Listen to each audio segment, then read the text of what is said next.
Hey Cub fans, it's Eddie V, the Elite Cub guy coming at you. I'm starting to hear rumblings. Seems like you Darvish has a solid offer on the table. It's for 6 years, the 6 year being an option, which is depending on what they're going to be paying him yearly. The only reason I put this video up is because we're moving towards signing you Darvish, and that helps me know what direction the Chicago Cubs are headed in, and it gets me excited. I mean, I'm not going to lie to you, it is bittersweet that Arrieta won't be signing with the Cubs, so it seems to this point. But the funny thing is, I always think that the Cubs, they like to have their guys, all their ducks in a row before they go to Cub convention. Because for me, Cub convention kicks it off for the organization. That means that look at what we did in the offseason, and now we're gearing up for the new season. Because you figure January, you have all your principal players in place, and with by February, late February, early March, game on. Spring training's there. The guys are showing up. I always like seeing the guys who show up first, or the guys who've been training all winter long, show up to the camp first. That means, to me, tells me that these guys are down for business. I would hope to see an attitude like that this year, where the Cubs are going to say, "Hey, we should have got to the World Series, thanks to Theo, thanks to Jed Hoyer.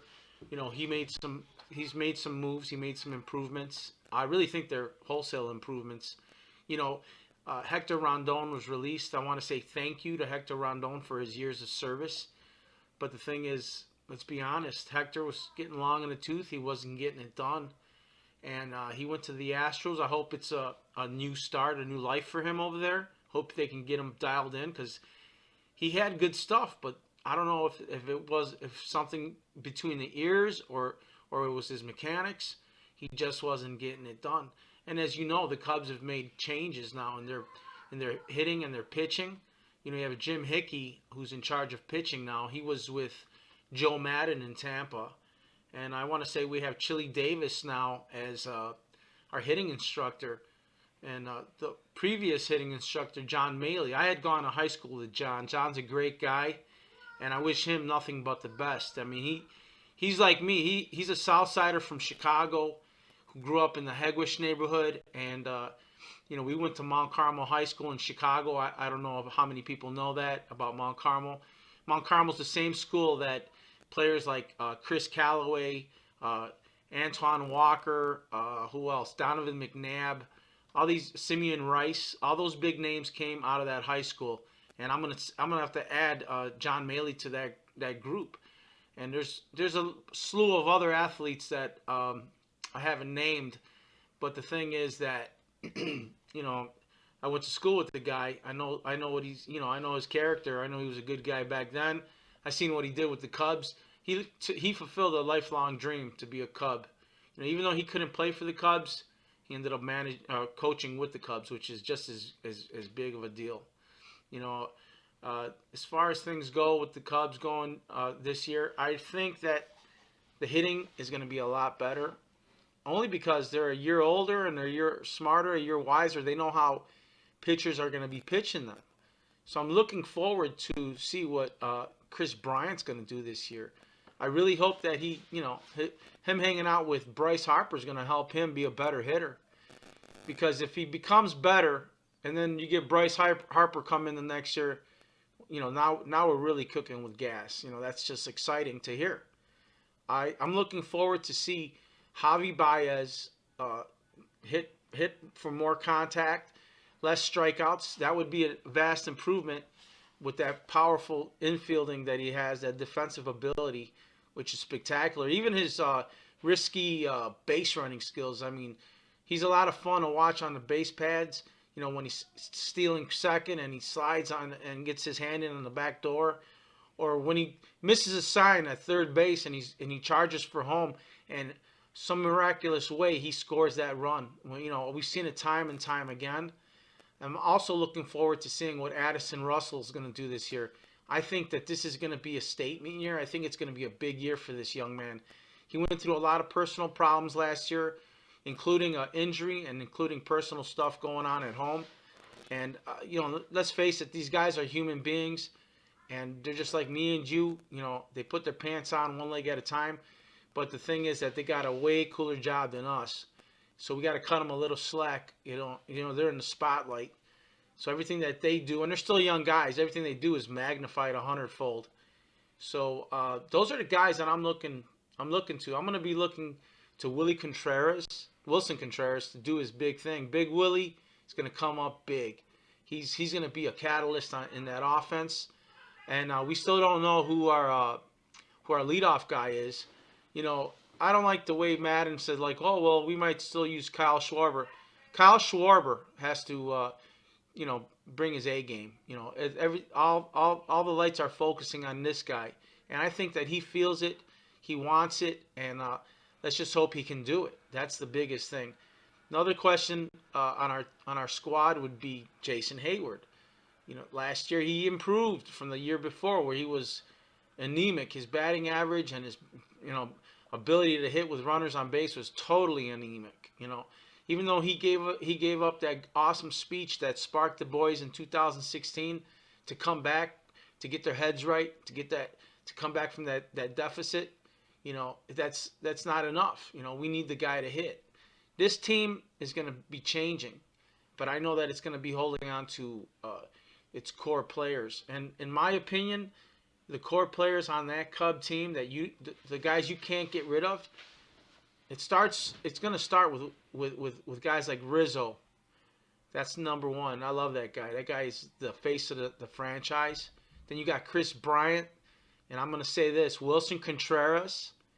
Those are, to me, like three foundational players on that team. Guys that could easily get into that role as well would be Addison Russell or Javi Baez. But you still hear trade rumors around Javi Baez, and you still hear trade rumors around Addison Russell. That's going to start. If this kid doesn't come in this year and start hitting, I think Addison Russell might be somebody that the Cubs will consider getting rid of. And as you know, Kyle Schwarber, he lives in that fog of doubt, where people say, look, how long are you going to be in love with Kyle Schwarber? He's got to start producing. This will be this will be his third year in the league. His first year, he came in, he was awesome. I don't know if you guys remember his debut in Cincinnati.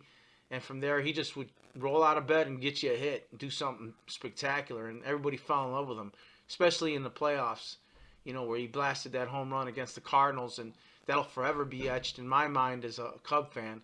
He vanquished the Cardinals in that game, and that was it. He became a legend. That's the thing. The poor kid became kind of a legend. And then the following year, we're looking Kyle Schwarber. We're looking for this guy to have a breakout, awesome year. Then he gets hurt. Boom.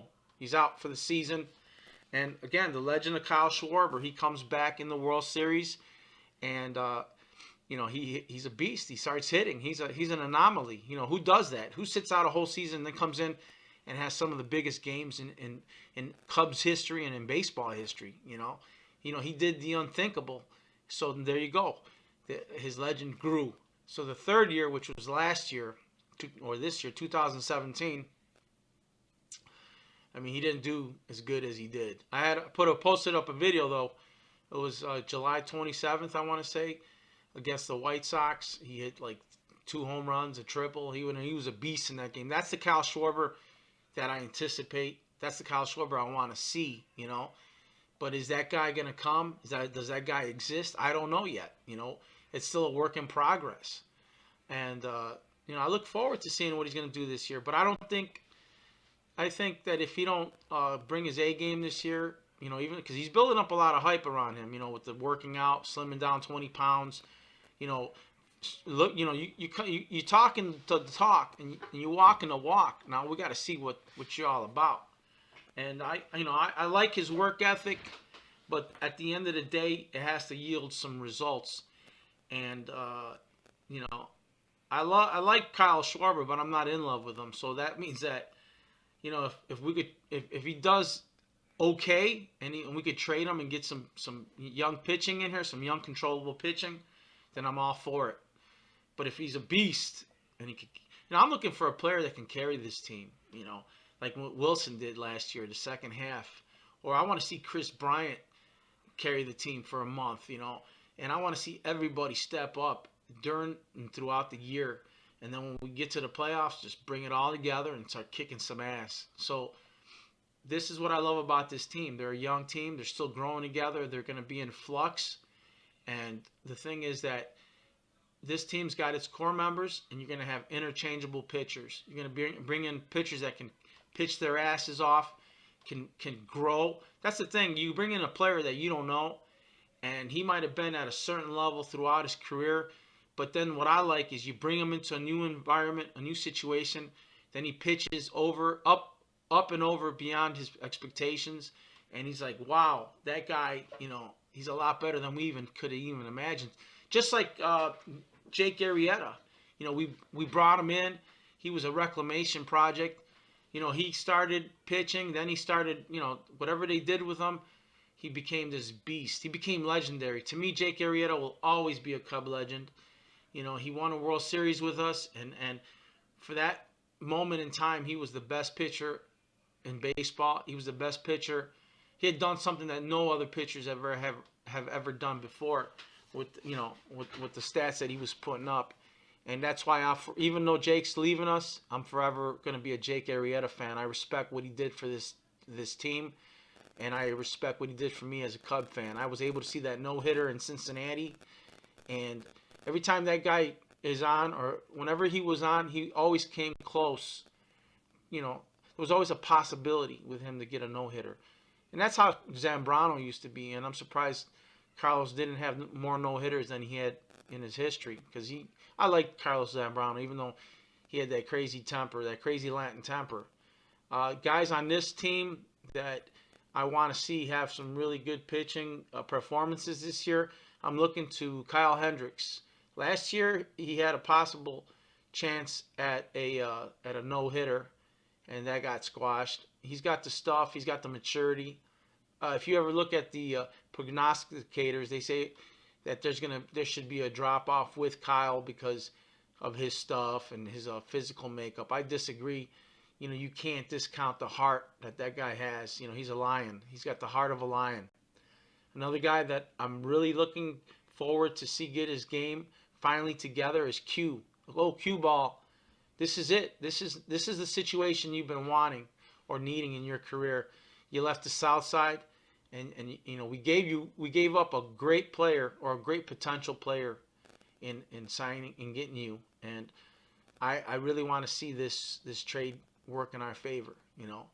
So that's just a little bit, little update. I might have went a little bit longer. It originally started with you, Darvish, possibly signing with the Cubs. Then I get into my Cub talk. I love my Cubs, so I'm gonna always talk about the team of what's going on and what direction we should be taking, in my opinion, as a fan. So if you like my content, please like and subscribe. And like I said, I'll see you guys at Wrigley this summer. Let's go to the convention. Let's go to spring training. Let's get this team going. It's going to be a great year in 2018. And hop aboard, man. The diehards are always going to be in their seats, but we'll make more seats for newcomers. So go Cubs, go. Bye.